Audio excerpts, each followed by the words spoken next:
Oi, eu sou a Bárbara, estudante de ensino médio, e hoje eu vou falar sobre citologia.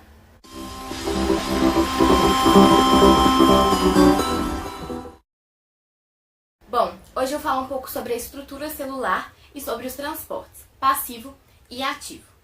Bom, como estrutura celular, primeiro a gente tem que falar um pouco sobre os tipos de células. A gente tem as eucariontes e as procariontes. As primeiras foram as procariontes, e são aquelas que não têm carioteca. Carioteca é uma membrana que reveste o núcleo e que deixa o núcleo todo juntinho e o material genético não fica espalhado. Aquelas células que não têm carioteca são chamadas de procariontes. No caso das bactérias, que não têm carioteca, ou seja, não tem revestimento para o núcleo. Então elas têm nucléolos e deixam o material genético todo espalhado.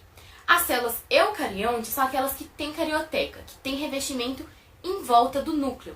Então o material genético fica todo concentrado e juntinho ali no núcleo. E os seres humanos só têm células eucariontes.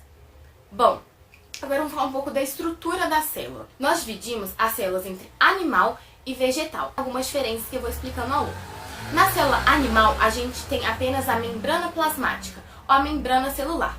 Na célula vegetal, a gente tem tanto a membrana plasmática quanto a parede celular, que a gente também vê nas bactérias.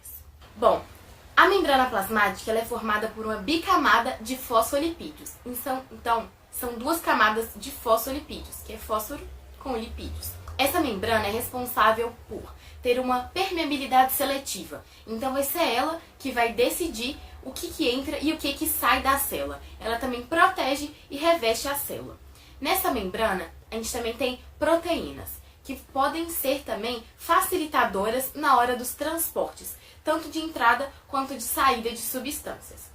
Na membrana, a gente também tem um colesterol, que vai facilitar a mobilidade da membrana e que ela não se desintegre. Na membrana, a gente também tem a glicose, que vai ser importante também, que ficam atreladas às proteínas. A membrana ela é flexível, elástica e porosa.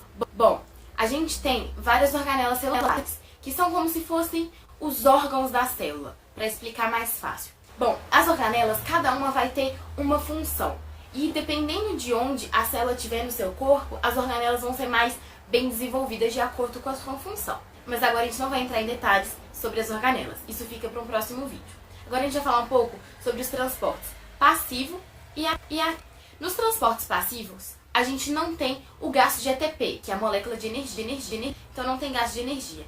E são eles: difusão simples, difusão facilitada e osmose. Quando a gente falar em transporte, a gente sempre vai estar falando do meio concentrado e do meio não concentrado. O meio que tem mais concentração a gente chama de hipertônico.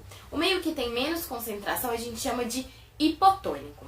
No meio hipertônico é porque a gente tem mais soluto do que solvente. E no meio hipotônico é porque a gente tem mais solvente do que soluto. Quando os meios ou o meio está isotônico, é que ele tem quantidades iguais ou muito semelhantes de soluto e solvente. Então ele está equilibrado. No caso dos transportes passivos, a gente tem três. E vou começar falando da difusão simples. Na difusão simples, o soluto passa livremente pela membrana, sem a utilização de proteínas. Ele vai do meio mais concentrado para o menos concentrado. A bomba de sódio e potássio. Bom, a bomba de sódio e potássio, ela tem um gasto de energia, como eu falei, e ela é contra o gradiente de concentração. Dentro da célula tem mais potássio e fora da célula tem mais sódio. Só que essa concentração tem que permanecer assim, porque a maior quantidade de potássio dentro da célula com a menor quantidade de sódio dentro da célula, uma vai equilibrar a outra, por isso essas quantidades têm que permanecer.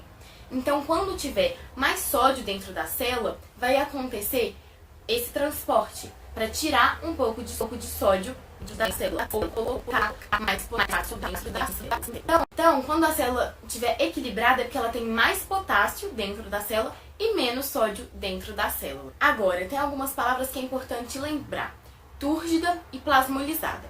Quando a célula está túrgida, é que ela tem muita água.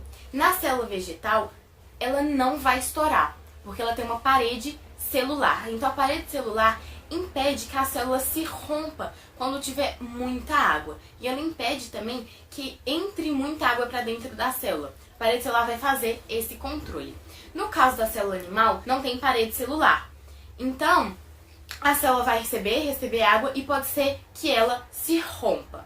No caso de se romper, a célula vai abrir e vai morrer. Se acontecer na hemácia, vai acontecer uma hemólise, que é esse rompimento da célula. Quando tem muita saída de água e a célula resseca, é chamada de plasmolizada, que é quando tem falta de água dentro da célula. Espero que tenha tirado suas dúvidas. Se você gostou, compartilhe com seus amigos.